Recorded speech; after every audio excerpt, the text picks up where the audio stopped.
Okay, friends, we are live, and we also have audience here in the, what is it called? Institute of, I can't hear. You have to yell, friends. Anybody? Institute for Foreign Studies and Public Policy in Phnom Penh, which is attached to the Institute of Foreign Languages, or it's the same campus at least. Now, what's very good is that I cannot see anyone's faces. Lala, could you please not go and cuddle your wife or whatever? We're on, we're professional.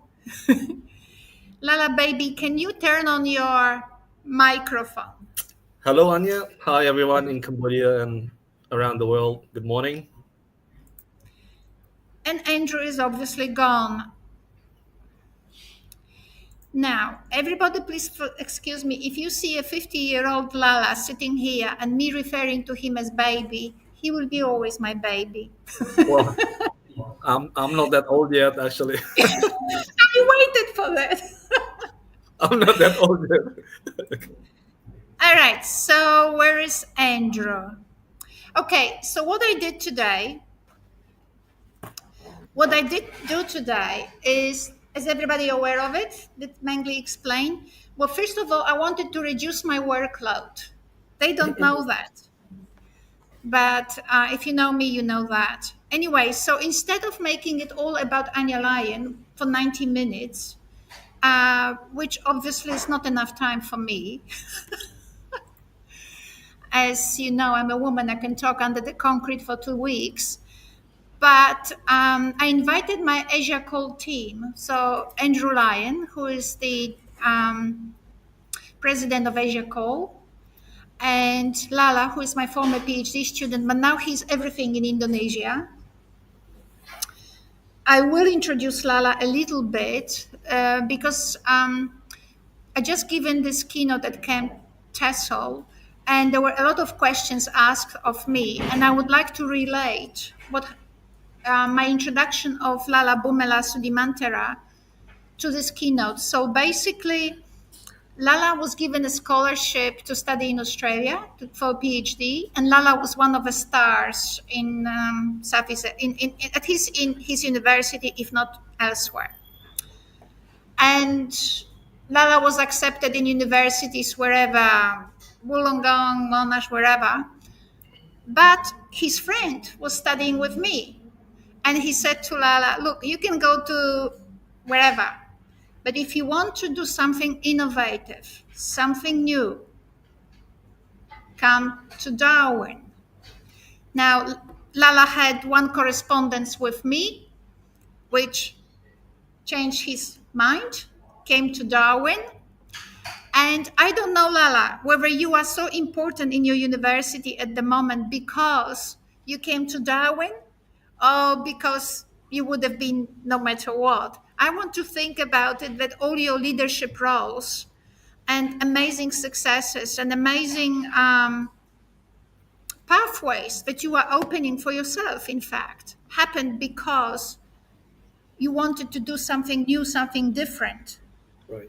And therefore be seen as someone who can actually open new gateways as opposed to being part of a herd, feeling comfortable, and die in mediocrity. Okay, so today we're talking about AI. Each of us is working kind of in the same framework, but on different aspects and differently with AI. And I think that's what you wanted to do. Would you mind using the say people at the back and not me? Yeah? I am not quite sure whether how the session will run.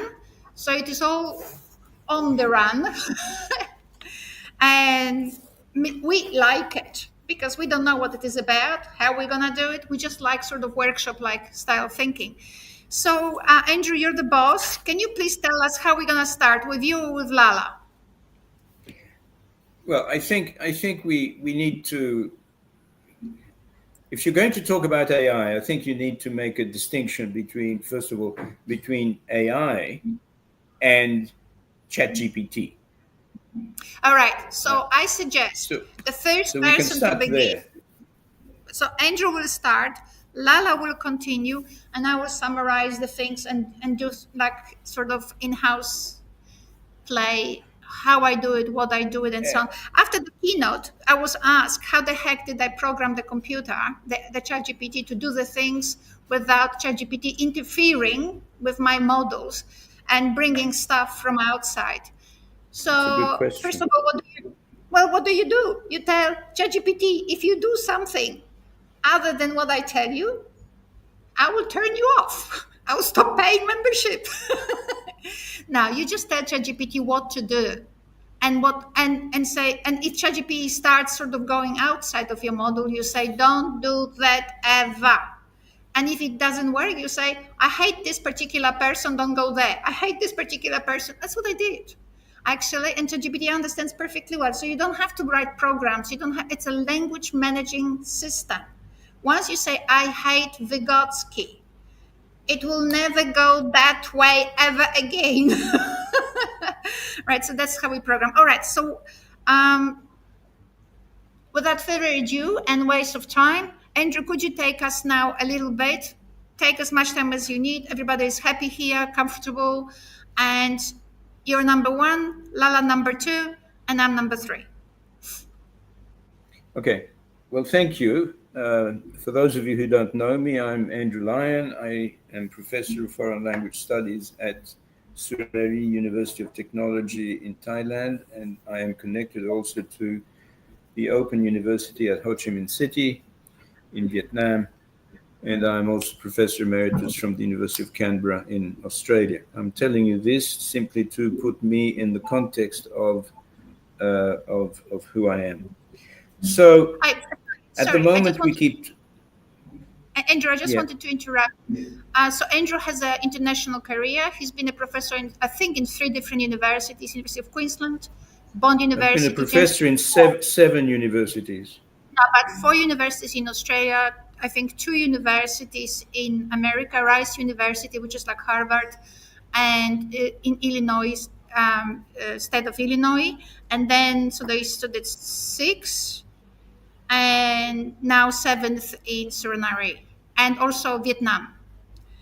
So has an international career, international acknowledgement of his skills, which combine intellectual skills together with technical skills. As technology was developing, as you can tell by Andrew's age, he was growing up. So as technology was developing and changing and people were learning how to program, how to understand machines, Andrew was part of that culture, right? So we have quite an amazing person today here. Okay, thank you. Um,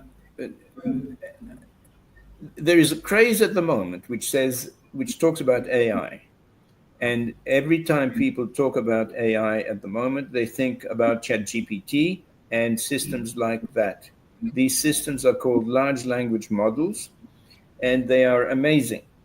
They are amazing because we have finally managed, by some miracle of statistics and so on, to understand language. In other words, a machine can understand language, or at least it can understand it well enough to interact with us in useful ways. As a simple example, if I want to install a piece of software on a server, I talk to ChatGPT as if it was a person by typing or by talking into a microphone, and it will answer me in ways that show, to use a ChatGPT um, um, magic word, it shows a nuanced understanding of what I am saying.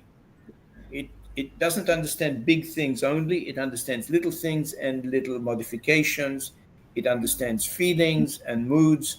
Now, when I say understand, I don't mean that it has feelings, but it reacts in ways which are similar or simulations of feelings by humans, or at least close enough. And it understands inferentially, it understands typing errors, it understands syntactic idiosyncrasies, And that is actually quite amazing. Actually, that is the most amazing thing about ChatGPT and the other large language models that are around. And there are many, many language models. Sorry, large language models. The most amazing thing is not that they can generate stuff. The most amazing thing is that they can understand, or at least pretend to understand. And in a talk that I gave in Vietnam at ICTE in August of last year, I used ChatGPT to draw a comparison between human understanding and machine understanding. And we came up with, between ChatGPT and me, we came up with 33 points of contact between human understanding and machine understanding, and 27 of which were shared between humans and machines. That's a big deal because it means that we now have an insight into how language comprehension works at the level that we have never had before. 27 different connections that we can make between man and machine, and we can now use machine to help humans understand language better, and we have some models that we can base ourselves on. So I wanted to say that now artificial intelligence, however, is not ChatGPT. ChatGPT is part of artificial intelligence, but artificial intelligence is much broader and has existed for several decades already.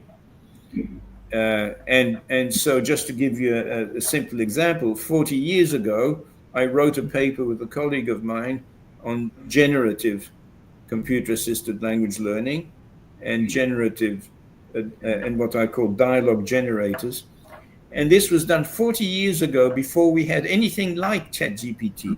And you could do things like dialogue generation using traditional computing approaches. Now, of course, it's much better because the traditional computing approaches that I used were based on a very narrow knowledge base. But now ChatGPT, my friend, in the sense that I use it all the time, has the entire knowledge of the universe available to it. I will say, no, it doesn't, and so on. Okay. So, Andrew, can I break it down a little bit? So what you are saying is that 40 years ago, you could create a dialogue with the computer which says, "Hello, I'd like so at the butcher. Hello, I'd like some meat," and the computer would say, "What meat?" And you would say, so you could program, "I would like some beef. How much beef would you like?" Sort of simple things like that. And Andrew was doing this, and and I've seen it because I was part of it. But today, you can discuss. The meaning of life. Yeah. Well, it's not controlled anymore by the programmer. ChatGPT is, in one way, we could say, creative. Well, yes, it's creative within the limits of its knowledge base. It's exactly the same as my computer program, except that my computer program had a knowledge base of 500 words or something like that, and 3 ideas. But ChatGPT has, as I said, the entire universal knowledge at its disposal. Now, when I say universal knowledge, I don't mean that it knows literally everything, but that it could have access to a huge amount of information that I don't have and can never have. And so I can ask it questions that it can answer, and that I couldn't. That's important because it now means that I can ask it to play a role in my access to knowledge and information in a way that I could never do before. And it's much better than Google, and it's much better than Google because I can negotiate with it. I just think that we are not the only ones indicating or hinting that Google is, unless it does something, it's dead. I mean, maybe you guys use Google. I mean, for what? I don't use Google at Well, all. well, If I well. There is a reason for using Google. Uh, when ChatGPT interacts with you, it doesn't give you the entire possibility or the entire spectrum of possible answers. It just gives you one or two possible answers. And then you have to say, no, that's not what I mean. I mean something else. Go and find the answer. ChatGPT can interrogate Google better than I can, which is quite interesting. But at the same time, it may not always come up with the kind of details that I need as a researcher or as a thinker. We are now entering with large language models, and the guy who runs OpenAI has just said that ChatGPT version 5 is going to come out next year. Version 5 is going to be super powerful, beyond anything that we've ever encountered so far. But the important thing is that we actually have access to an interlocutor. And if you start thinking, for example, about learning management systems like Moodle and so on, Moodle presents you with stuff. Teachers put stuff on Moodle. They put exercises on Moodle, for example. And the exercises are answering questions, for example, about a listening passage. Let's just take a very simple example. Listening comprehension. You want to listen to something and you want to learn how to listen better. We have some techniques which we can program using traditional computing facilities and then put it onto a learning management system, and the learning management system will present it to us in a format which is fixed and in a way which is predetermined by the teacher, and with the information that the teacher has chosen to make available. Now, you can take the same lesson, for example, and remove the stuff that you had put in as a developer and substitute for it ChatGPT. So instead of saying, write a summary of what you think you heard, and then you give the student a choice, which one is better, your summary or this other summary or this other summary or this other summary that somebody else had written. Now you can say to ChatGPT, tell me what you think of the summary that the student has written. And it will give you an opinion. It will give you an analysis. It will give you some pointers as to how it could be improved, which are personal. And that's the key. They are personal. I will have one form of feedback, somebody else will have another form of feedback, and so on. So I think those things are becoming available, and we haven't started to think, sorry, just a minute. We haven't started to think in those ways yet.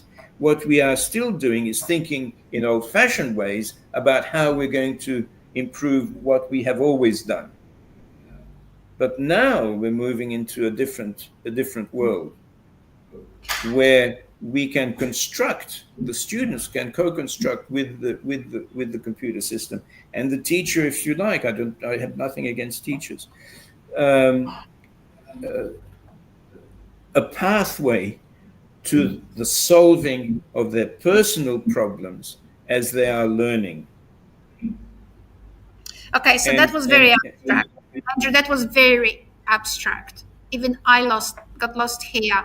So either take us through ChatGPT, you can share the screen, or can you take us slower, again, like point one, point two? So what you said on Moodle, say, for example, a teacher of English as a foreign language might today, following the past traditions, might still present students with some audio to listen to, and then ask a student to summarize, right? Is this what you were saying? Which is a typical. For example, that's a yes.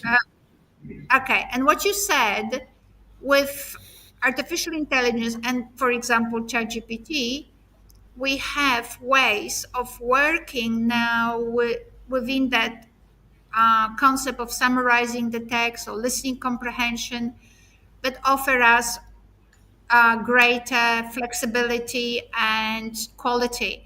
Could you just take us slowly, either by showing or by slowing down? Okay. Well, I can't show you because I haven't prepared that, and I didn't think that we would necessarily go in that direction. But let's imagine the following scenario. The student is asked to make a summary of a listening passage.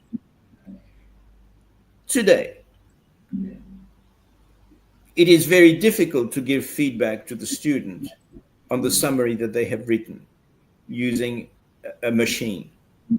Right, because we So have what 27 we have 27 students or 700 students, and you Right. cannot provide immediate feedback to every student, because as a teacher you would die.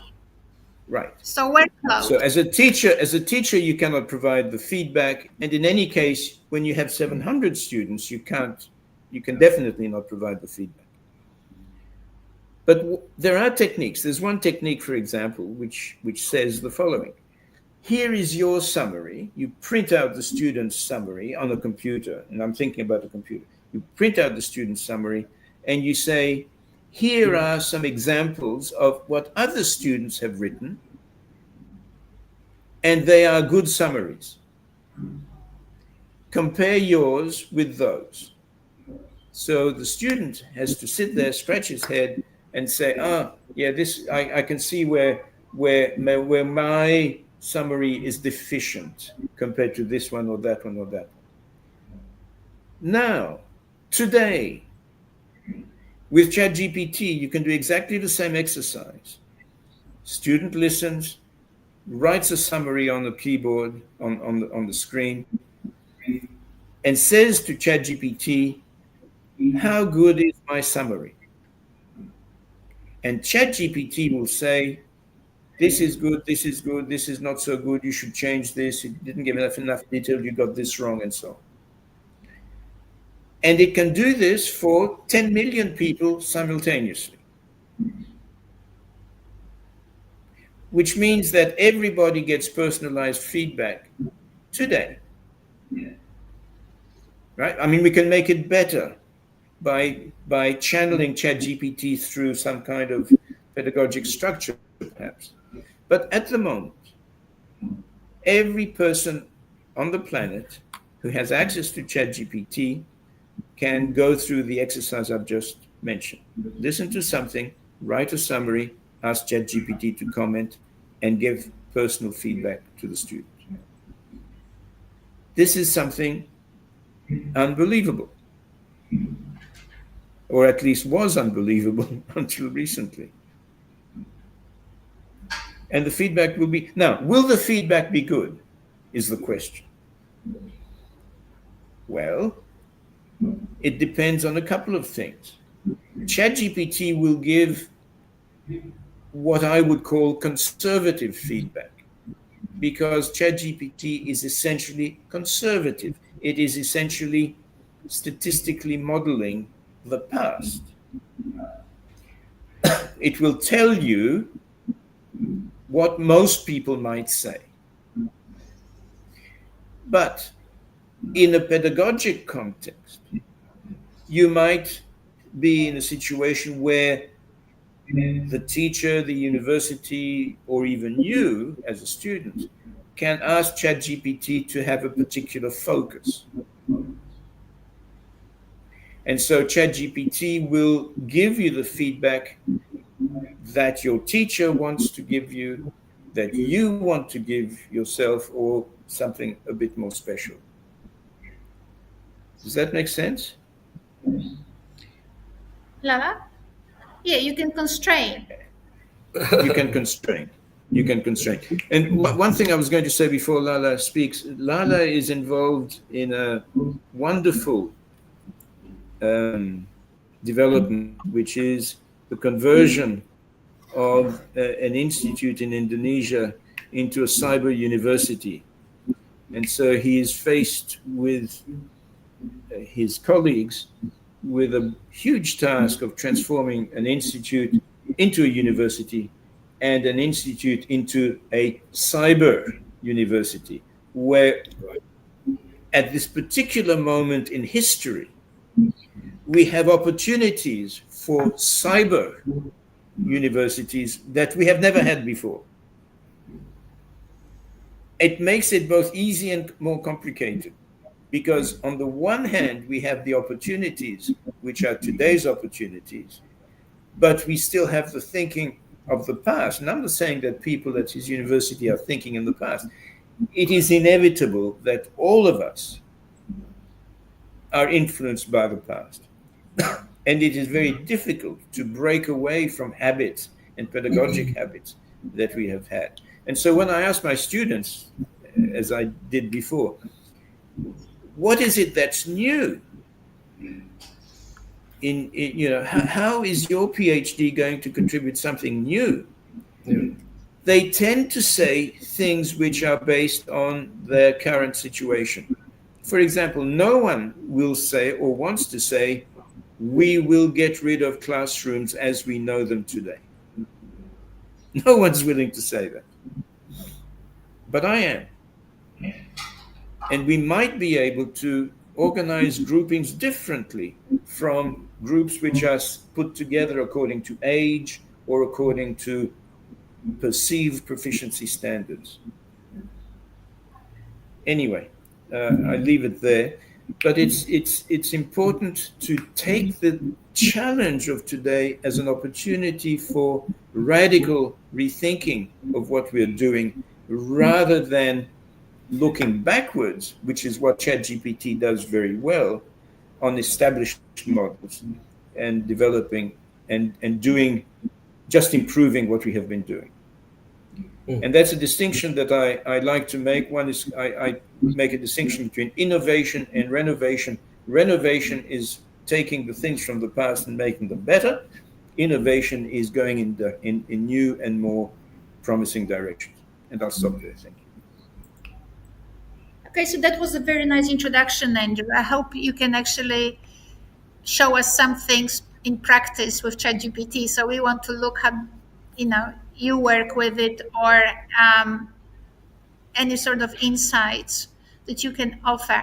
So Lala, would you like to summarize or show us something about your ways of working with ChatGPT or whatever system? And I mean, I saw some interesting things that made me think a little bit. All right. So I just wanted to summarize what I really enjoy about my former students is not that they follow mommy. It's that they took something from mommy and now just they walk their own way and they are playing with systems and they generate things, right? So it feeds to my framework and we're meeting as equal, other than me always being the generator of food, right? So I really, really enjoyed that. So Lala, what would you like to contribute? All right. So, can you see what I'm sharing here, Anya? Oh, I will shortly allow it. I have to allow it. This one, Yeah, I guess that one. but it disappeared. So, It's disappeared. it disappeared. Okay. All right. So, good morning, everyone. My name is Lala Sudimantara, and I'm a lecturer at English Language Teacher Education Department at Syekh Nurjati State Islamic Cyber University, Cirebon in Indonesia. And our university will be hosting the 22nd International Conference of EduCall later in November. So I think this morning's event is beneficial for all of us, where we can probably can address some new assumptions, some new pedagogic principles as introduced by my professors Anya Lyon and Andrew Lyon. So in the past 1 year, I have been working with GPT, I think, in the most creative ways, to be honest, because I have a very special mission to accomplish at this Cyber Islamic University in Indonesia. And the mission that I'm having right now is to encourage my students to develop to augment their intellectual using ChatGPT. So there is a fear that once we're dealing with ChatGPT or any related tools, our students will plagiarize a lot. There is a tendency to do that, right? So in my classes, in my units, so I teach academic writing units and also creative writing units at my university. And I think I'm the first one to promote the use of AI, with ChatGPT, or now Quan from China, with two braided form learning tools called Reading for Emotion and Aesthetics. And I think this is actually um, a new level of experience of doing research, because back in 2017 up to 2021 in my PhD candidature, I and my Mahaguru did the analysis on manual basis. So it was pretty challenging when I had to analyze like 250 students. Yeah, I mean, the total number of texts was about that number, 250 texts. And it was risky doing the manual work because I could lose some insight from it. But now, Anya and Reliant, I think, pushed the boundaries by saying maybe we can do the text analysis using GPT, and we can have very nice integration. And I think it resonates with what I'm thinking here at my university. So every time my students is presenting their data or their piece of information, one of the biggest weaknesses that my students have is to analyze the text, to analyze the data, and it's really hard for them to give a sensible explanation. So I think I was doing the right thing by integrating ChatGPT with emotion and aesthetics. So for all of you that are listening to our show right now, well, you don't have to create an instant integration because it's going to take a lot of time. But I can assure you all that you can do step-by-step analysis. First of all, by focusing on the reading for emotion first, and then once the students are ready, and you can foster the amplification of the analysis using aesthetics. So I think I'm not going to talk a lot about the theoretical foundations, everyone, because we now are becoming aware that emotions are not secondary to cognition, and they organize perception, memory, and behavior, and even our decision making, right? So I made a lot of exploration in my class. Maybe we can go to slide number 4, Anya. So this is a kind of text analysis workflow that I developed based on the model that Anya Lyon has proposed back in 2017. Well, I always told my students that once you use your ChatGPT, there's nothing in the database, right? So you have to develop together the lot of stuff. Once I used this at GPT, I went into deep conversation about text, about emotions, and even about the design of the car and emotion, and the design of the architecture with emotion. I think I came to a very big conclusion that everything that we do, everything that we are doing is actually emotionally based. So, in the context of pre-service education at a university, the new dogma that I'm introducing is reading, writing is a very deep emotional experience. So that's I guess the new dogma that I'm working on. So this is the text analysis workflow that I'm developing here. So yes, number one, you have to understand the approach, and then there are three core elements of this framework. Or number one, you have to understand the core mechanism of reading for emotion that is, uh, let's say, in correspondence with the story science principle, where neuroscience will tell you that our brain will process any text, any piece of text as story, and story is basically and literally processed as a problem-solving mechanism, right? So that's the basic idea. So every time you see the six canonical structure, focus, disturbance, dialogue, development, resolution, and moral. So those canonical structures should be present. When one is missing, then we cannot process the information correctly, right? And the second element to this framework is the neurological principles of aesthetics.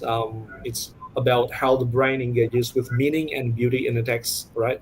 So problem solving mechanism integrated with the meaning making mechanism that actually makes a very powerful text analysis. So before asking my students to write, I always ask them to read and analyze their text using ChatGPT. And then the third element in this framework is AI as cognitive amplifier. You can use either ChatGPT or Quen, but I think Quen is more powerful in some sense.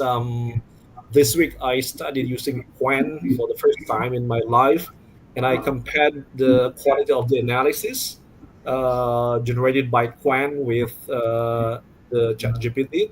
Well, I'm paying some amount of money every month for using the subscription, but I think Quen is much more powerful.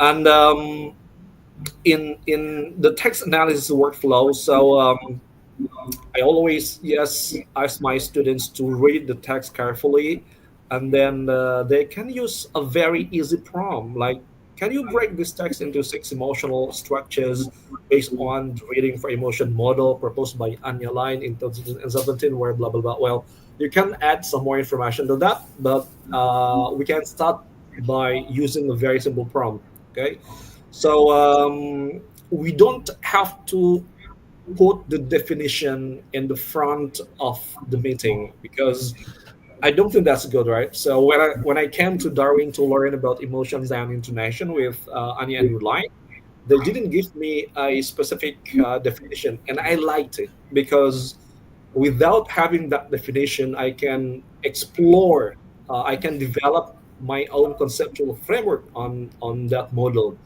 So I simply know that the text has emotional progression. Text will have emotional shift, right? And then and over the years, every time I analyze the text, I will come up with a better and better conceptual framework. So I develop my own definition on every single canonical structure. So that's also what I'm doing in my class. And then I asked my students to find the conflicts and look. I want them to look for proposed ideas. I want them to identify practical examples, final proposed solution, and the main takeaway from the text. So I think that's the very first thing that I did with my students. And then this is, I think, a very interesting example. So last week, Professor Andrew Lyon sent me his latest publication entitled Synapses, Circuits, and Synergies Toward a Transformative Ecology of Human Intellect. And I think it was very inspiring so many ways. So I decided to create my own analysis on the abstract only. And this is what happened. I think you can go to slide 7, Anya. And this is very, very interesting, everyone. If you take a look at the stage here, we've got focus, disturbance, dialogue, development, resolution, and moral. And ChatGPT can actually provide you with the description. Like in focus, for example, the description reads, establishes the central theme or problem, setting the stage for the narrative, The focus here is on NI's transformative role, and we also have the key sentences that are, let's say, highlighted by the ChatGPT, and we also have emotional shift. So once we can generate this table of analysis, and then we have to read it together, and then we have to discuss it together. So I It's think just that, wait, Lala. Just wait, yeah, yeah, Lala. So I would just so basically, because some of you don't understand the reading for emotion. So basically, we've all been raised by right. our teachers in the paradigm that texts are linguistic structures, right? So there's Right, right. basically text is words Yeah. organized by grammar. Mm, So what neuroscience tells us, the texts are not only structured, they are right, felt. right. So Yes. what? Yeah.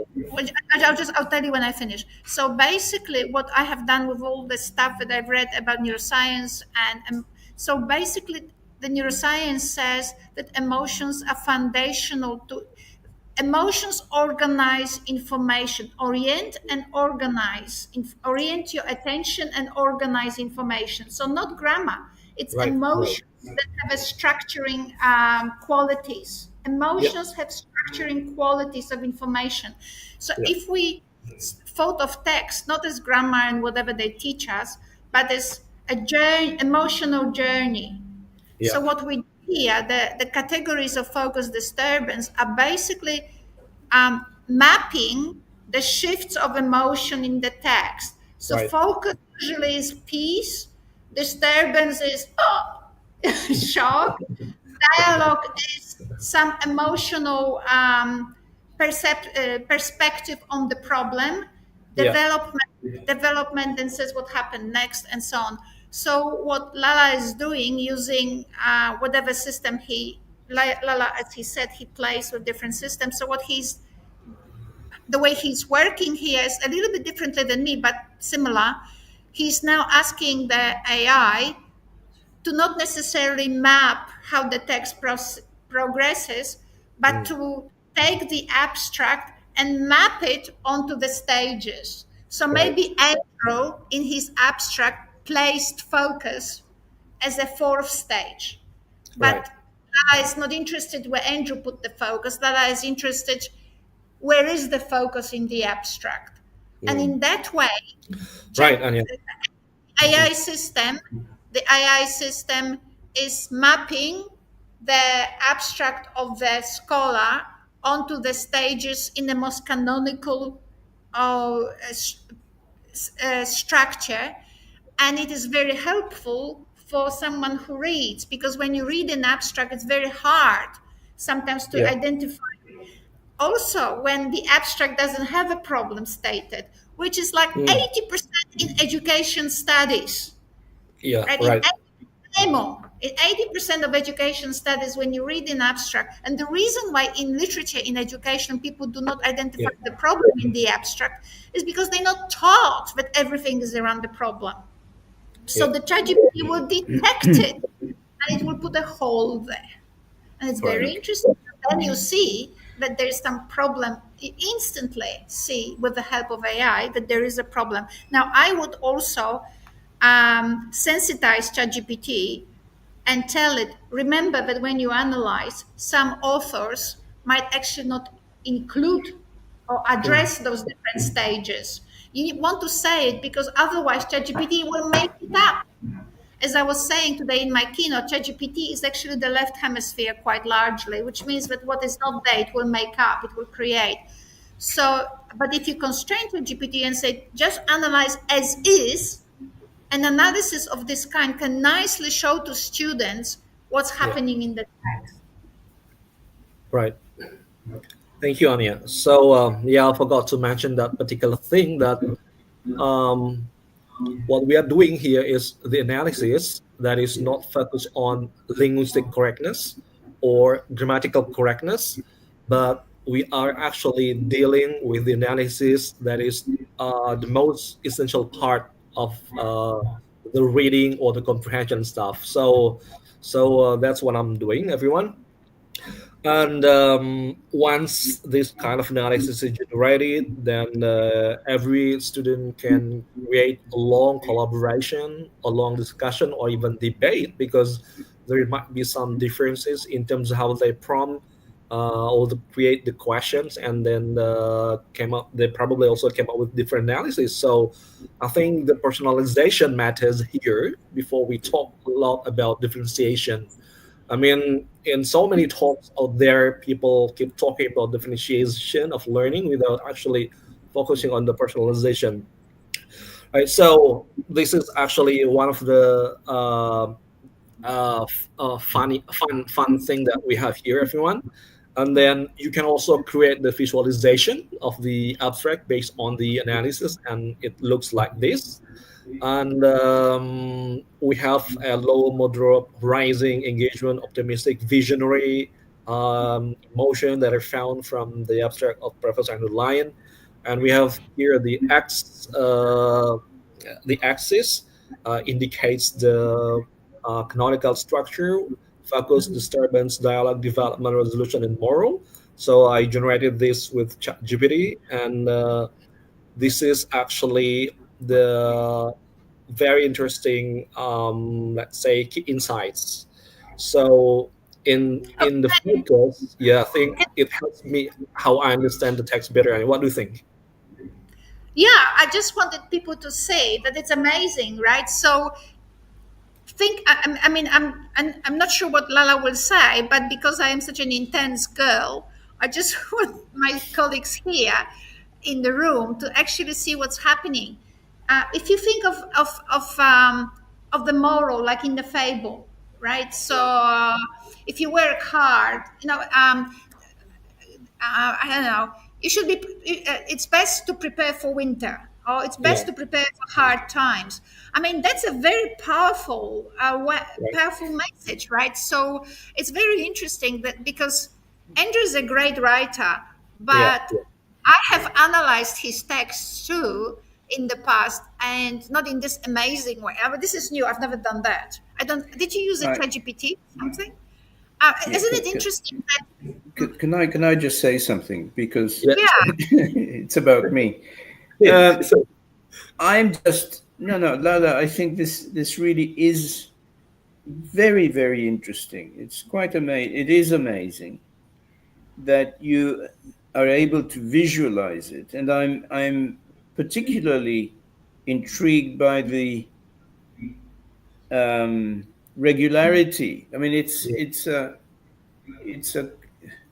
it's a kind of, it just goes up and up and up. It is actually growing. It seems to right. indicate the direction Yeah. of the text very clearly in a way that I myself didn't see it. And so it is amazing. The other thing is, I don't know if you're going to show it, but you showed Anya and me another representation which Right. was in the shape of a triangle. Yeah, yeah. All right. So If I don't know if you're going to show it, but But, yeah, but I'm very, very interested in how you mapped right. the text on this, or this on the text. I don't know which one. okay, but just wait for a second. I want to stop here because as a pedagogue, we could with students analyze what the heck happened that he got that rising line, and Yeah. why is it disturbance is a low level. So basically, the introduction is stronger than the Mm, disturbance.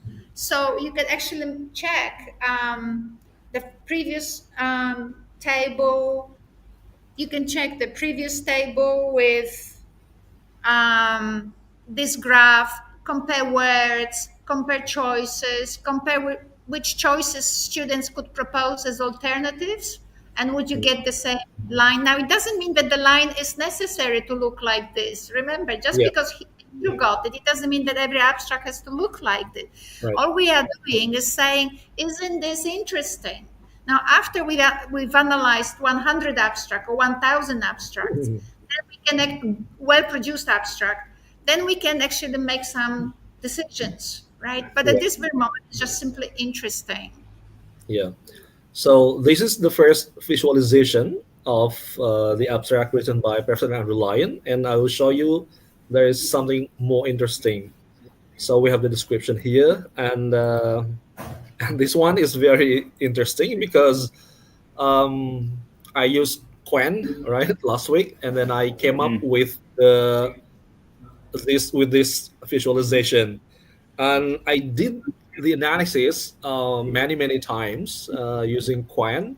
I even use Quen for analyzing the progression of aesthetics, and it pops up with the very same perfect triangle.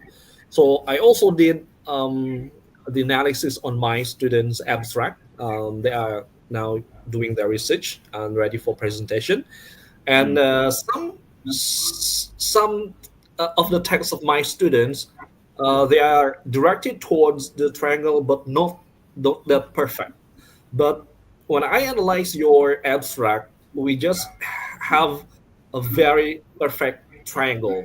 And yes, Quen does not provide a very detailed analysis on this, but I think Anya has that very strong analysis. Do you remember, Anya, what you sent me on this particular graph? Well, yes, but the question really is why the Quen has triangle and ChatGPT had the arrow going Hmm. up. So Right. that's something you need to. What I would do is interrogate both systems and ask them why you have a different graph, Hmm. Okay. because you don't know. Now we've been working with ChatGPT and reading for emotion for a very long time. Yeah. So reading for emotion is now. I mean, ChatGPT is very well trained by Hmm. now. In Yeah. fact, I would take any of your texts today and we would do analysis, and it will do it spotlessly. I mean, Hmm. beautifully, Right. Right. because it's done so many analysis. But Yeah. when Right. is new, so I don't know. Yeah. I think I need to see how you analyze the text visually as well. I think that will give us more explanation. So I'm still thinking how these two different systems could generate different graphs. But I assume that very good text will look like this. I think if we analyze an abstract in published in Q1 journal, for example, and then when the text has no let's say dialogue or disturbance, it will not be generated as a perfect triangle. Mm. I'm still thinking of that in the last 3 days now. So yes, and yeah, I'm now working with this. I'm trying to integrate the differences in how they visualize the stuff that I'm asking. And so this is the second part of the analysis, everyone. It's a very simple prompt. You can also upload the text written by Ramachandran and Herstein. So basically, I didn't have to teach or lecture my students on the concepts, right? So they could just generate the summaries for themselves on aesthetics, and then ChatGPT or even Quen can give us the key points that we really need. So this is the prompt that I use for analyzing the aesthetics. Can you help me analyze the text using the neurological principle? And I also uploaded the text, and here is what I've got. Also, in a very interesting table, we have here the principles, description, example, and emotional impact. And right, It's very hard without to read. Very yeah, hard to read. yeah. When I was doing the analysis of Big Shift back in 2019 or 20, it was really hard for me to identify a lot of text, right? So but now everything has changed, and then ChatGPT and Quen can help me identify things that I can never see before. And the description is actually very beneficial for anyone that wants to learn neuroscience of aesthetics. So again and again, the students will spend a lot of time talking about description, example, and emotional impact of the text. And then I also ask them to visualize the text like this. And this is the visualization, the aesthetics impact progression of the abstract written by Professor Andrew Lyon. And we can also generate the summary of the visualization like this, where the pitch shift like this, the text strongly leverages exaggeration to highlight transformative AI concepts, making them more engaging. So this is a very interesting topic for discussion of the students in my class. Okay, Right? can I Yeah, just yeah, go back? sure. We have a slide. I think that our audience doesn't really know Yeah, what. yeah. Can I go back? I'll just do it myself. Don't worry. Okay. Um, our audience may not know what actually those categories of aesthetics Mm, are, yeah. and I did point out today at the keynote. But basically, what it is that that you might have a flow quite well organized in your text, Mm, but the only way you know something is black because you've seen white. you yeah. know like so there are contrasts. So the idea is now with how do you what strategies does what strategies do you use in your text in order to make the meaning more impactful, or in English, what they call salient? I hate this Mm, word salient because it's like silent, right? But it right. doesn't mean silent, it means the opposite. So, impactful. How do you work with um, text or ideas in your text to make them more impactful? Yeah. And what Professor Ramachandran says, well, while you isolate some element which is important, why don't you push it further to exaggerate it so that it dawns on people that matters, Mm, right? So, I will talk about grammar. Well, people are sitting there going, oh, yeah, then have a paper on grammar. I mm, just, if you can now show the significance of it, you just pick shifted it. You just took that element and you strengthen its significance. Now, grouping. So, what it is, it's basically what ideas are hanging together, and how do they contrast, right? So, what ideas did you put that hang together, or is your abstract just flat and not convincing otherwise? Perceptual problem solving, what it is did you give people enough clues in yeah. your text for them to understand it? Yeah. Because we do the grammar, and my students are really good at grammar, and then it's very important. And people are looking at it like, what am I seeing? Just one word all the time? It's not really helpful for me to make sense out. It's like, modern art, where they just draw a line on the screen and tell you, this is beautiful, pay me now $5 million for it. Or a banana on the wall. Whereas if you look at Van Gogh, or if you look at these amazing painters, what they do, they give you an amazing array of clues for you to look at the painting. And the more you look, the more you see, and the Yeah. more it draws you in.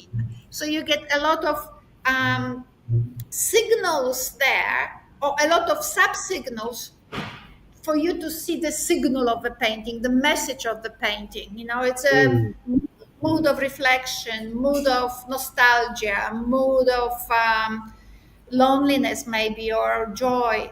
So the perceptual problem solving, is there enough for people to hang on it? yeah. Symmetry, you don't want to say, like some people write, I'm going to do about grammar, grammar, grammar, and then my students will be learning how to write beautifully. It's not, Mm, there was no symmetry. You didn't say anything about writing beautifully and only about grammar. There's no symmetry in arguments, right? Supernormal stimuli. I don't know where you got that from, but Ramachandran has from 7 to 9 categories, so you probably added one. So super normal, it is basically that peak shift, that exaggeration. right. Um, right. So a text is not just words. A text is words chosen for impact. Yeah.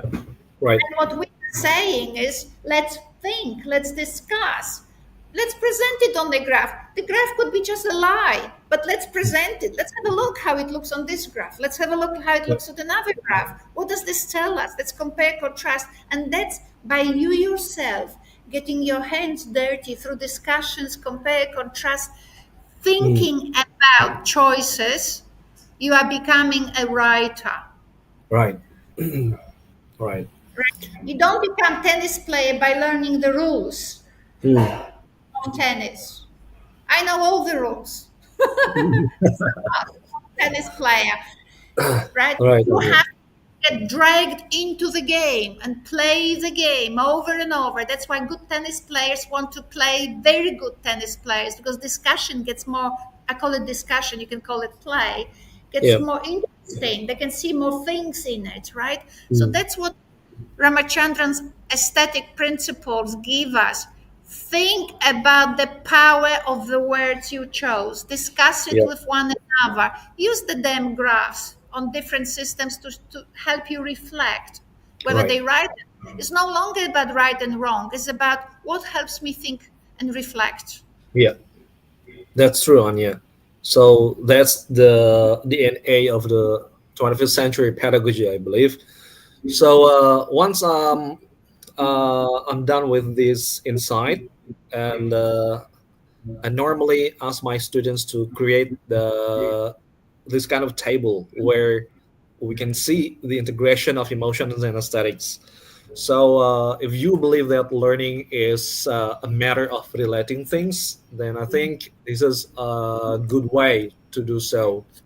So, this is the key point. I mean, the integration between emotions, aesthetics, and AI tools. We have here the canonical structure, the emotional tone, the impact, and then we also have the aesthetic principles. So from this table, the students were asked to provide their own explanation. Every single text can have different mapping for the integration, but in the case of this analysis, for instance, we can see that the component of pitch shift, orderliness, and grouping can be found in the focus, and then another pitch shift may emerge in the dialogue, and then even there is another pitch shift that can emerge in the moral. So this is actually teaching the students to think flexibly about how they write, right? Okay, So just yeah, wait, yeah, Lala. Does yeah, everybody understand it? It's very new. The whole concept is new, right? So I right, am fast because I was the first person who instigated the model. But yeah, what he did now is by using well-produced apps, it's called the base text. So, for yeah, example, we've used Andrew Lyon's voice, Andrew Lyon's text as a base for different types of research. So here he used Andrew Lyon's text as a base, as a well produced text. yeah, And after having analyzed it with AI, what he has concluded that particular emotions, oh, I'm very sorry, particular emotions went with a particular emotional stage of the text. So the focus was with curiosity. Did you know? Or, typically this is what's happening, and it would be a good thing to see more of it. Anticipation, yeah, disturbance, concern, something is not happening. And what he's saying, and I'm trying to shift now to the aesthetic principles, and I'm very sorry that this is very new for you guys, but what he's saying that an exaggeration of the point, which is, for example, peak shift, it's amazingly in the beginning, in the introduction, but he said certain word choices that express exaggeration also happen in dialogue when you are actually making comments. yeah, And it also happens in, this thing doesn't work, also happens in the moral, where you want to accentuate the point. I guess he got this analysis, which really might be, now I'm hypothesizing, yeah, correlated to those graphs where mm, peak shift, which is this strengthened emotions, strengthened contrast, strengthened point. That's why you had these peaks and troughs. And where you have a peak shift, the graph will go up. And Yeah. when the emotion might be sort of more about explaining or something more calm, you might have a trough in the graph. Trough meaning goes down. Yeah, mainly. May I say something? So it might be too late to say this, but for those of you, we mention text all the time. I think you know what's meaning. They might not be familiar with it. We don't say text here, we say article, paper, so they all mean the same, okay? But we say Yeah, text is a text, and paper is a academic paper is a text. Love letter is a text. Email is a text. What I'm producing now is a text, right? Text is the foundational to everything, and then text has different forms. It's an email, it's a love letter, it's an advertisement is a text. The way I sit is a text, right? And you always assess how she sits, right? So I'm choosing particular. Obviously, I'm not sitting here the way I'd be sitting at home resting, right? Yeah. There's a reason for it, right? So everything is a text. Your body presents a text. Your dressing presents a text as well. So the professional clothing is to communicate the message.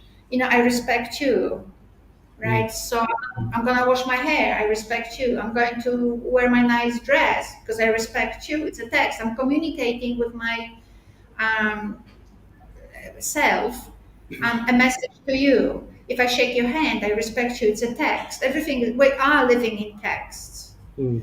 Okay, that's a good point. All right, Lala. Yeah. So thank you, Anya, for giving a better explanation on that. And guys, if you need more insights, then you can do a lot of exploration, right? Generate the table, the integration, and you can also come up with, very interesting insights generated by your AI tools, right? Here, you can put them all in pointers like this, in the focus, where curiosity and other emotion are found. Then you can have other insights as well. So I think, Anya, you can just go up to the very final slide where this kind of exploration we will challenge the traditional literacy pedagogy, right? We have to shift away from the rigid templates to dynamic emotion driven writing, and we have to move away from memorization to inquiry based learning, from teacher centered to AI assisted personalized feedback, and from linear to non-linear to multimodal and multisensorial literacy pedagogy. And also we have to move away from fixed curriculum, sorry, to evolving and enhanced pedagogy. And I think that's all I can say, Anya, from my research. Thank you. Thank you, Lala. So what I wanted to add to it is so I've communicated in my keynote that I have worked with in NIE in Phnom Penh with future teachers here in Cambodia. And I just wanted to make a point, but maybe some of you will relate to it or not. 2 points. The first point, just because you can produce a sentence in English, it doesn't make you literate. Mm,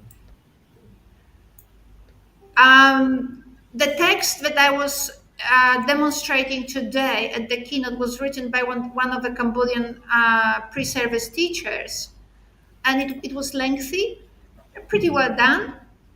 You probably would have given it a very high grade. It literally represented a semi-literate person. It wasn't illiterate, but semi-literate. Now, you may think that we're teaching English literacy, but we're teaching literacy because the same models that we're using for English, I just can't show it to you how it works in Khmer. But you can work on the parallels. And there might be identical parallels between, or there might be differences. So it would be very interesting to see how these systems help us make better selections and better text organization in English and how it compares to Khmer.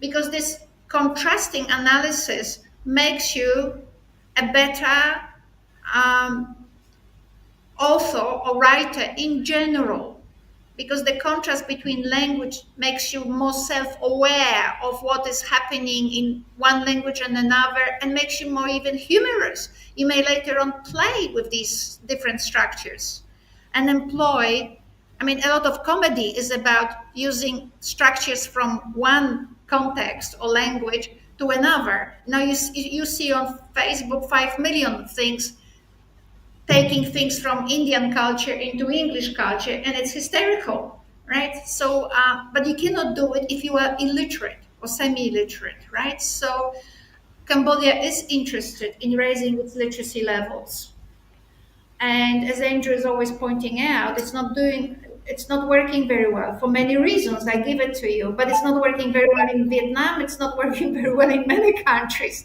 and they didn't have necessarily the same past. So that I can't remember what was my second point. So that will stay here. Another thing is, if you want to interact with AI, Andrew made the point that AI understands mistakes, understands bad grammar. I give it to you, but you will not understand AI if you are illiterate. Because at the end of the day, AI talks like a PhD person.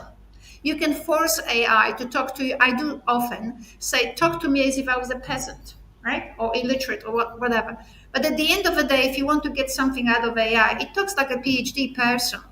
You are illiterate, it has nothing, no value to you. Okay, great. You don't have to. You can grow rice for the rest of your life until Cambodia gets swallowed by China or some other imperium and basically disappears. So, you know, I'm no longer 20, and when I hear about policy guidelines, I'm no longer reading them in the perspective as I was when I was 20. I'm seeing that literacy and numeracy, and especially technology skills, not at the level that Andrew has or some people at ITC have, but at the level of understanding how the machine thinks.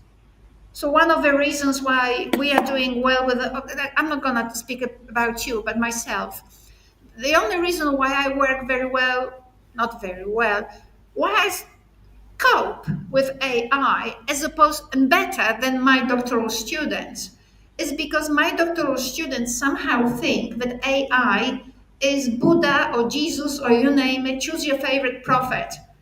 It's not, it's a machine. It's a very good calculator. What you put in, you will get out, right? So what you have to be literate enough to know how the machine thinks, and the course should teach you that. And the second thing, you should be literate enough to actually work with that constraint. I presume no matter how great ChatGPT will be for level 5 or whatever, I think that constraint will always be there. You are the reader. If you are not literate, you don't read. It is all irrelevant to you. It's like noise, right? It's not a signal, it's a noise. So, Andrew, should we show some of our audience ways how I'll just share the screen, and I'll just maybe share. I'll just so Before we do that, yeah. I don't have anything special to share, so I'm not going to do that. But I wanted to say something about Lala, which is that research has moments of excitement, connected with it. And I am really excited by the imagination that Lala has demonstrated by looking at things like visualizing structure using the reading for emotion model. I think it's really quite remarkable. And while it's true that we may not say necessarily, oh, your text has to look like this to be good, just the idea of analyzing text in this visualized way is quite remarkable.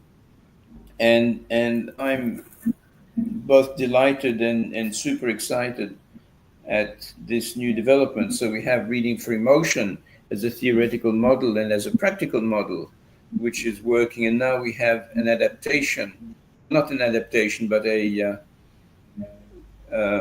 well, I don't know, whatever you want to call it, using that model to look at text in a different way that reveals things about text that we hadn't seen before. And so I think that's quite remarkable. The other thing that's struck me as everybody was talking is that maybe we can apply this to spoken text. I don't know how. I really don't know how. But maybe it would be possible to apply it to spoken text and see and look at patterns that way. A kind of, in a sense, a kind of new pragmatics, which would be really interesting to follow up. So I don't know, and that's the beauty of research. The beauty of research is you go into the unknown, and in this discovery, and we now have a different way of looking at text through reading for emotion as the primary construct, and then a visualization model which adds to the model and which also adds to our general understanding of things. So I think that's a big double breakthrough with Anya and with Lala. Thank you. Well, I think it's true. I'm not exaggerating. And as people kind of struggle to find research topics for their PhDs and so on, as we were talking about today in a different. By the way, welcome to my students from Vietnam. I asked them to join us today. I'm not sure if they're there. I hope they are. And we were talking together about topics for research, and some of the questions that came up was, well, what are we going to talk about? What are we going to do? What topic are we going to? I've got to do this dissertation. What are we going to do? And we keep going around in circles. Then these studies like the ones that Anya and you have done, I think, break the circle and lead us into new directions. I'm happy to talk briefly about self-teaching in languages, but Anya can drive that and let me know when she wants me to say something. Yeah, because that's always relevant, and I can show my stuff like within 5 minutes and so on how to do it, because it's a principle how to do it rather than necessarily it's less complicated than it seems when you sit there on the outside and you think that it took forever and I must have labored like forever. No, and that's the beauty of it. Has anybody worked with ChatGPT at all? Did you open? Do you have an account? Girls, no need for it. I mean, like I say to my students, don't send me an email unless you ran it through ChatGPT. I'm no longer prepared to spend half an hour trying to understand what someone wants to say. If you don't know how to word it, write it in your normal language, get ChatGPT to translate. What I'm saying is we have so many mechanisms. I use ChatGPT 24 hours a day. I don't understand why my students should be excused and keep writing with the mistakes and bad text and no, spare me, respect me, And I used to sit and slide around students' text and try. But that's not how universities and organizations look at it. Universities and organizations look at it as a form of cheating. Now, let me say this. These are things which are being said today. In 10 years' time, no one will say that it's cheating. Everybody will expect perfect texts. Everybody will expect ideas which have been enhanced by systems like ChatGPT and so on. The reality is none of us can think of everything. And so when you ask ChatGPT to make an analysis of something, it will think of things that you had never thought of. Why? Because it just has access to them, because it doesn't get tired, because it doesn't get overloaded, and it knows what to pull in. Now, it can make mistakes about what it pulls in, but it still presents them to you for final decision making. And so you finish up with better ideas. So, okay, look, there are two kinds of things. One is basically where the AI does the work. If the AI does the work, then basically it will reproduce the past. Maybe very well and very nicely, but basically it will reproduce the past. Or you can use it the way Anya does and Lala does and I do, which is to augment. It's called augmented intelligence, a different kind of AI. And so it helps us think better. And why not? How many? I mean, nobody decides to walk from where I live to Bangkok if they can drive a car. I mean, that's the reality.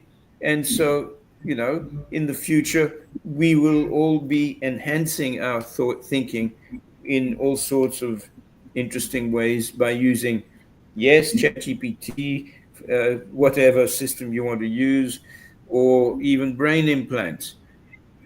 And so I think all of this is going to happen.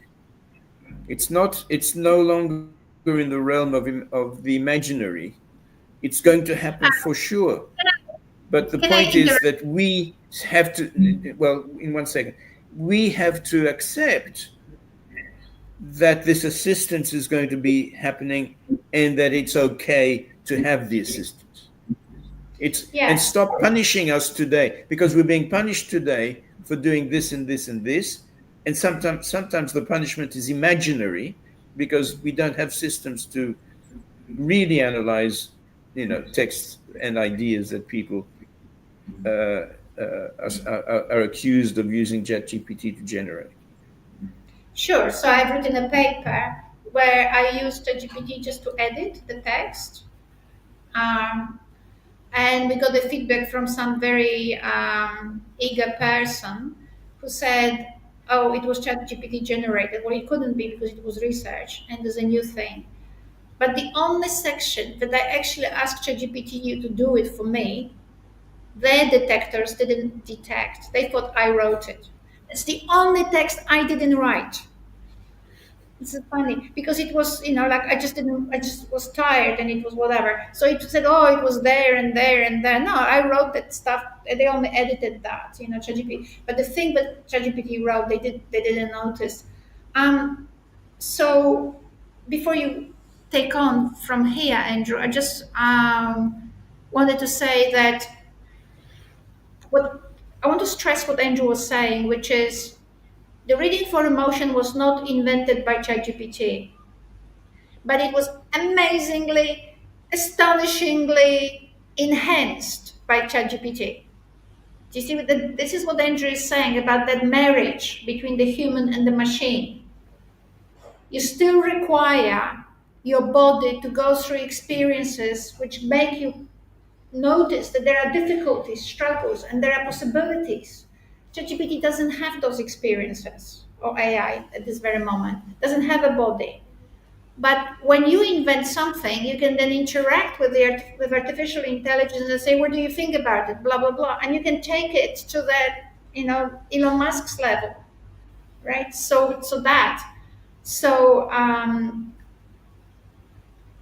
And we had that experiment. We've done an experiment. So Andrew's PhD student Quang, who's also on our podcast. We run podcasts every 2 weeks on my Facebook and internet and YouTube. But we've stopped because we've had so many engagement this last month and this month and next month and whatever. So, but anyway, but Quang had an interview between me in Vietnam, between me and ChatGPT. And basically, the question was, what's the difference in terms of contribution to education between someone like Vygotsky and someone like Ian McGilchrist? How many of you have heard of Ian McGilchrist? I will tell you that if I took you to the real world outside these artificial walls of education schools, people would feel sorry for you. And I'm saying this on purpose. I know it sounds negative or whatever. Education has to get out of its own echo chamber. The whole world was shaken to the bone by someone like Ian McGilchrist. And education is just calmly walking. Nothing shakes education. We're still in the beginnings of the 20th century with the theories, something like Vygotsky. We're still sitting on Vygotsky, which is way over 100 years, right? Ago. Like, what has happened in the world for the last 100 years that is not actually transpiring education? Anyway, so we had this debate. And in terms of what ChatGPT can and can't do, and this is the point that Andrew was saying, it's a marriage between a human being and the machine. It's not 100% machine. Maybe one day, I don't know. I think no. My bet is that's not going to happen. Anyway, so we're having this interview between me and the machine, and machine is spelling out how amazing Vygotsky is and got these contributions. And I said to him, okay, so what's the contribution of in relation to education of Ian McGilchrist? And he says, ChatGPT says, it's a he. It says that, well, it's got this lateralization of brain hemispheres theory and blah, blah. And I go, just stop here. That's nonsense what you're saying. That's not the contribution. It has nothing. It's not that. What's the difference between them? What's the difference? And ChatGPT couldn't identify. Whereas for me, who's working theoretically, I work with practical solutions as well, but I'm theorizing first. It was just like like nothing. Like I do it every day, and it couldn't identify that the difference is agency. What Vygotsky does, it refuses you agency because you are following the master. Whereas what McGilchrist and his research in neuroscience is pointing out, everything is about exploration and agency. It's about thinking, reflecting, going forward, going somewhere. So, and ChatGPT, once you told it to ChatGPT, yeah, it understood it and agreed, but it couldn't come up with it by itself, right? Yeah. So Andrew, if you want to talk about self-learning for 5-10 minutes, it'd be great. No, I will talk for about 2 minutes. Okay. People. One of the interesting opportunities that comes out of the developments in AI is that it asks us to challenge the traditional educational structures. It can allow us to challenge the traditional educational structures. And what I mean by that is that when you take a bunch of graduate students somewhere, it doesn't matter where, and you ask them about research in education or in language learning, they always come up with things like, oh, well, in the classroom you need this, and you need to have objectives, and you need that, and you need to have a syllabus, and so on. That's on the one hand. On the other hand, what is becoming very clear is that students, when they engage in the act of learning, encounter difficulties and always need to solve problems of their learning, of the things that they need to be able to do, right? What do we need to do? Oh, I need to be able to do this and that. Well, okay, let's see how we can help you achieve that. And this thing of what do I want to do is becoming more central, and it's becoming more central partly because we live in a society where personalization is now expected. Everybody who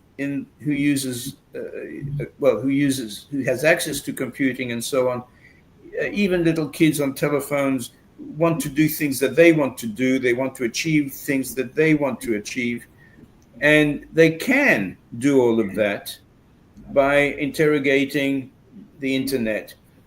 People like Sugata Mitra years ago did the experiments in India, which seemed to indicate that people can be quite self-managing and learn things. Of course, if they want to learn. If they don't want to learn, well, too bad.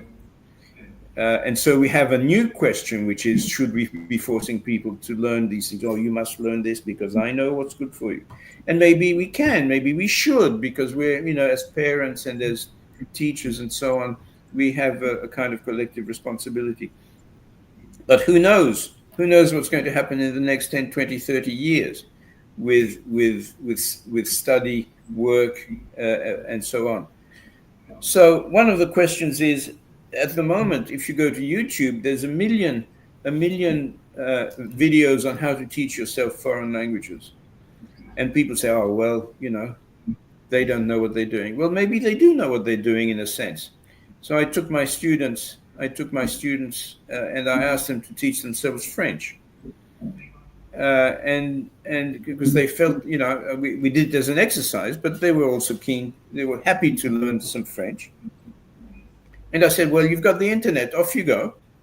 And he said, well, what are we going to learn? I said, I don't know. Go and teach yourself something. And so they created a scenario in their heads. One group of students decided they want to learn grammatical rules and said, okay, we'll go and learn grammatical rules. Another group of students decided they were going to do it. They were going to learn things in a practical way. And so each group did things that they thought were interesting. But the people who did the non-grammatical stuff, I'll just focus on them for a minute because it was a bit more interesting, said, oh, okay, we're going to teach ourselves French by discovering how to do things in a restaurant. Right? It's just the usual stuff. It's always if you're in France, you go to a cafe and you order coffee and croissant and whatever. And so they did. They said to ChatGPT, create a dialogue for me in French.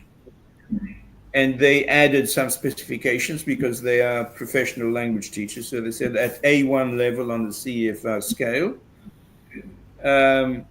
which is a dialogue in a restaurant. Make it, 15 statements or 15 interactions. And ChatGPT spat this out. And ChatGPT was able to speak it. And they listened to it, and they read it, and they couldn't understand it. So they asked ChatGPT to explain words or to explain events and to explain sequences and so on. And ChatGPT did. And by the time they finished their half hour or 45 minutes that they had spent at it, they came up with a few words of French and a kind of general understanding of how, at a simple level, how a conversation in a restaurant in France might, or wherever it happened to be, might work. And in my case, I might want to learn how to buy 3 lemons in Thai, and so I may ask ChatGPT, so how do I buy 3 lemons in Thailand? And it will tell me a story about markets. It will tell me a story about what words to use and how to pronounce them and so on. Now, ChatGPT does not yet have the ability to judge pronunciation, but there are machines which do that. And so we're shifting away from a mass market of learning where people have to do the syllabus, have to follow the lesson plan, have to do this and have to do that and have to learn these words. Today you are going to learn 10 words. Okay, well, that's fine. Will you learn them? No. But in 10 days' time, you will have forgotten them all. But you will have been exposed to 10 more words. So the question then is, all right, so you have this structure, and instead of having a constant syllabus where you're being forced to do certain things, at least you now have the opportunity of doing some things that you may want to be able to do, such as, forget the restaurant for a minute, but how do you do a business interview? How do you look for a job in English? How do you interact with people? And that meets your need. That's a natural need. If you're looking for a job in Singapore and you're a Thai, well, you're going to have to do it in English, and you're going to have to learn certain ways of doing things, and ChatGPT can help you achieve that. And so instead of having a regimented system, we now have a group of independent people who may choose to work together if there is an advantage to it, or who may choose to work alone. And the important thing in all of that is that the lack of regimentation brings about greater personalization. And the greater personalization can be supported with what I call precision language education. Precision language education is an area that we haven't investigated at all, where, except a little bit in phonetics, where we can do some very precise diagnoses of people's problems in different areas. And we can have the AI meet the needs of the people as they become apparent. Yeah, and I just wanted to summarize this, that basically the role of the teacher may not necessarily be, and should have never been really for the last many years, to present the language, to pronounce. I remember when I was co-writing with my Indonesian colleagues a research paper. They did the research, and then my job was to write a paper about it. And the teachers on Zoom were very worried that they were very worried that they had little time to speak English and so on. I just don't know why they had to speak English at all, because in the context that Andrew is saying, is students work on projects where they would, today, for example, with ChatGPT, they can manage the language and so on. The teacher's role is to reflect whether the project is extended enough in order for children or for students to analyze situations, context, and text in a way that integrates analysis, contrasting, comparing, synthesizing. I don't know what other processes are there for critical thinking, thinking about reflection on oneself, reflection on the world and oneself in it, extending culture. So you can ask students in your class, does your project cover this? Is this sort of, how would you do it? And they can go to ChatGPT and say, the teacher asked me these questions, how can I work with this? How can I extend this? And you can have this personalized way of going about your project with AI helping you. But the role is more or less as a manager of teaching rather than delivery of the language. And especially in the context where a lot of teaching staff either don't have the language at all, have minimal, and or lacking confidence, because some of the students are thinking that if you speak with an accent, then you must be a moron, right? So, and it exists. I see it in literature, I see it in the data all the time. So the teachers are very worried. No, I think that managing projects of students is more important, and in that sense, understanding the objectives and syllabus, not syllabus, and the curriculum, rather than just delivering the text. Now, I don't have much time now because we're out of time, but I just wanted you to see just one thing only before we go. Entire screen, window.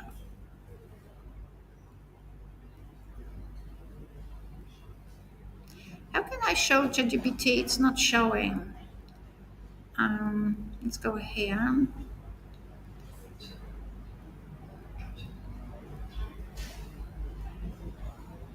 So it wants to show this thing, Chrome tab, ChatGPT. All right. So you've got a thing like a project in ChatGPT. Okay, I pay $20.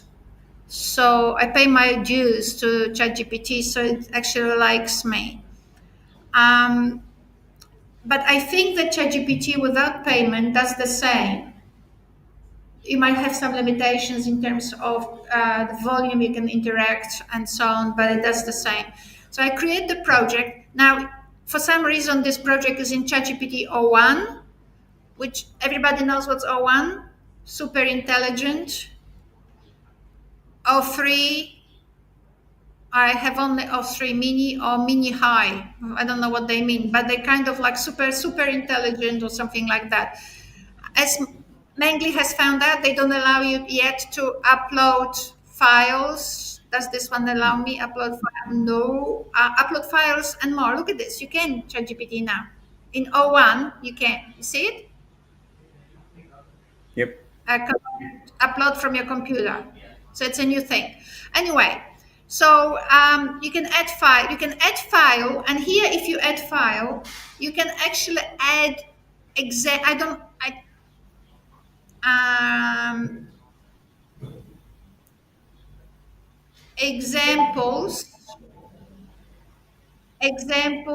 of your analysis of text, however you like ChatGPT to analyze your text. I don't know what I have in this file, but so it is not here. But basically what I do, I'll show you what I do. Now, because I've been doing it for so long, it's very hard to find the beginning of everything, So basically what I normally do, I analyze the text using my model. So I will do that. And ChatGPT gets the message. Now, once ChatGPT gets the message, it reproduces the analysis to confirm with me whether this is what I want to say. And then what I did here, in order to still teaching ChatGPT, I uploaded a long text. Oh no, this one is already analyzed. So this one is analyzed, and ChatGPT is confirming. You said this memory updated, blah blah, whatever, and then it actually shows here. So first you have to upload it. Upload your analysis. I don't think I chose the best one. Maybe I should stop sharing. Let's share this one better. As I said, teaching ChatGPT. Let's have a look. It's not that one. I think let's have a look. So when Lala was in Darwin, I was giving them files of how to teach, but I don't know where these files are. Okay, so let me teach you the reading for emotion analysis, right? So ChatGPT knows that I'm going to teach it something. Can everybody see it? I think so. The point of this model is to trace emotional shifts. So I explained to ChatGPT what the heck is all about. I don't know what I meant here. Anyway, so I explained this, how it works. And ChatGPT, so example of analysis. Now, what happened here, the reason why it is so beautifully written, it's because ChatGPT, I taught it before, and it spat out this analysis, but it was somewhere else in a different conversation. So I pulled out this conversation, I put it here. So the text was it was a fable about the grasshopper that didn't want to store supplies for winter, and it died, right? So there, and so it has it. And then I asked ChatGPT to summarize a text that I pulled out from some textbook on teaching literacy, and I think it analyzed it. Then I don't know. I think it just kept analyzing things that I kept asking it to analyze. So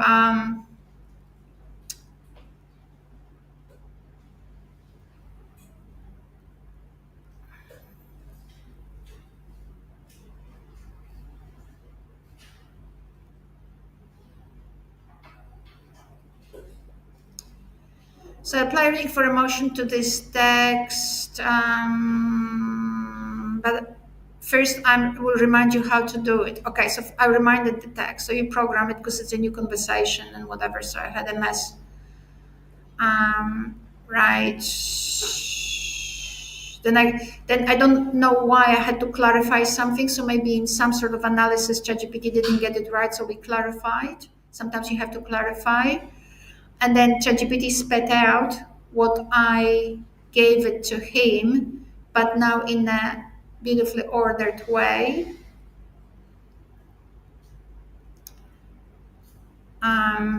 Yeah, so it does that. If I could have some NAPLAN assessment.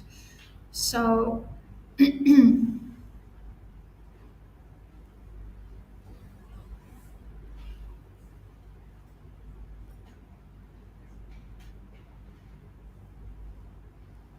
think it will be here.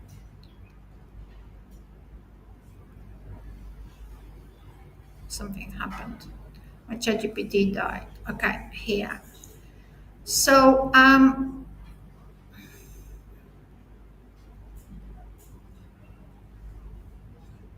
slow. Anyway, once you with ChatGPT establish the rules,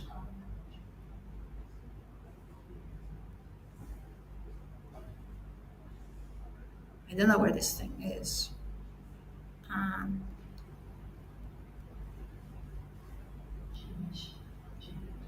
I wonder where my NAPLAN stuff is. But anyway, once you with ChatGPT you teach it how it is to be done, then ChatGPT comes up with way better analysis of emotions in a particular stage. For example, this is just stage analysis. That's all. That's very simple. The ChatGPT does more than that. But when it does it, it is good because someone like a teacher can read the text that ChatGPT is generating for analysis, and it expands the teacher's vocabulary because ChatGPT generates this abstract, highly literate and educated vocabulary. So you can then, as a teacher, you can think of the story concludes with a cautionary note about safety. That's very different than when a pedestrian talks. The story concludes with a warning, right? So you can learn. So yeah, so the same with NAPLAN. Um, so NAPLAN is an Australian system for text analysis for analyzing students' text on national exams. And when I taught ChatGPT how the reading for emotion actually interprets these categories, then ChatGPT, this is just a summary of the methodology. Um, it's some text, I think, being analyzed. Yeah, so this is a text analyzed here. So it produces things like reacts to the category of audience, which is capacity to orient, but from the perspective of my model. And then, I know this is just theorizing. So where the heck does it analyze itself?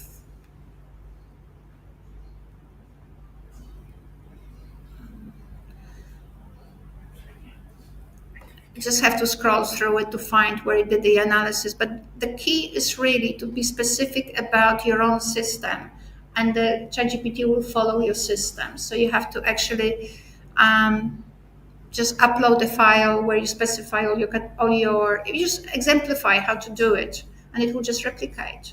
But it will word it and produce analysis and crisscrossing of analysis, which is way richer than the human eye can do. So yeah, we'll finish for today, right? Yes. Andrew, Lala, thank you so much for coming and joining this session here. Um, so we have here some responses in our dialogues. Yeah, which is really nice to see people here. Thank you so much. Would you mind leaving Thank you. just in case they have questions? Yeah, I Okay. will stay. Yeah, or you can give my contact. Yeah, yeah. So share a contact with you just in case you have any questions.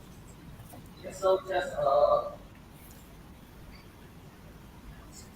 do this. I think it's from our So to conclude this session, just a certificate of appreciation from our director of IISPT, so we will present on his behalf. Thank you so much once again for your patience and yep, I think it's past lunchtime. Thank you so much for your patience and yep, thank you once again for your attention. Thank you. Thank you, guys. Thank you. Everybody I will have one who photo participated. handling the certificate and then we will have all together group photo. So I close the session. Yes. Thank you. Thank you, Andrew. Thank you, Thank Lala. you. Thank Bye. you. Bye. Bye. Thank you. Bye, Thank you, Mengli. everybody.